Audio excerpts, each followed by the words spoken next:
This video has been voted most likely to get me hit with a drone strike. And once you see the truth bomb I dropped today, you'll know why. The government did a funny thing recently and admitted to the existence of UFOs. And what if the reality of UAPs, unidentified aerial phenomena, are completely different than what they're trying to sell you?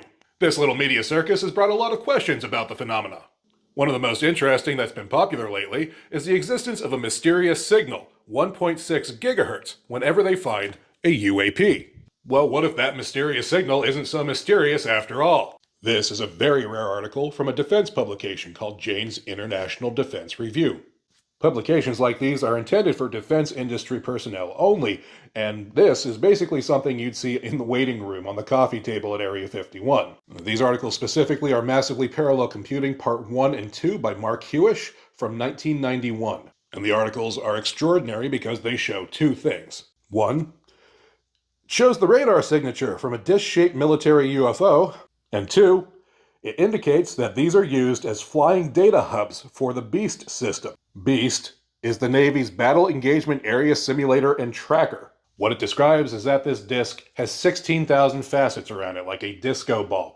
Each one of them is connected to a processor, each one of them has sensors, and it can look at the battlefield in 360 degrees and do computations to simulate where everything is in real time. It's basically a flying supercomputer.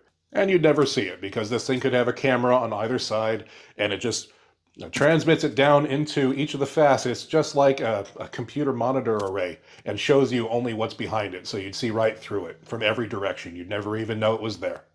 So it looks like there have been top secret UFOs flying around spying on everybody since at least the 1990s. Great. Now what about the 1.6 gigahertz signal that shows up whenever these things are present? Seeing a second aircraft. Look at that. The 1.6 is going crazy. I don't know what that is. But what Dr. Boomhauer doesn't tell you is that that's not a mysterious unknown frequency at all. You can go on the FCC, the Federal Communication Commission's website, and search their database for who has permissions to use it. And you will find what I found, that it is a military satellite communications frequency, and it is used by military contractors. Companies like Thales. And what does Thales sell?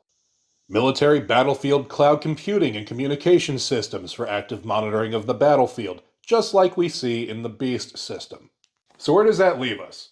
I'm just going to speculate and say that the current propaganda on UAPs is acclimatizing us to having aerial surveillance vehicles all around us at all times. Like this fun little disc-shaped drone and this happy surveillance blimp that stays in the stratosphere indefinitely, and is also a Thales product that was launched in 2020. Well, that's an interesting time frame.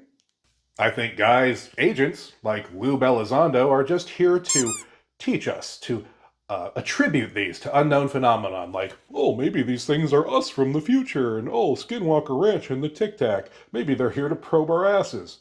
Well, they're going to have to take a number because the military got there first. What no one ever mentions about the Tic Tac incident is that when the pilots flew over it, there was white water underneath it like a submarine had submerged, and this thing is cylindrical like it was a sub-launched drone.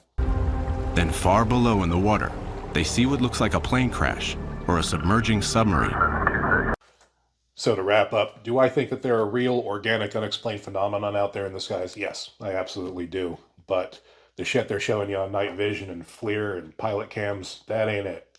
It's an old psychological operations tactic to take a local superstition and twist that and use that for their purposes, and I think this is just another example of that.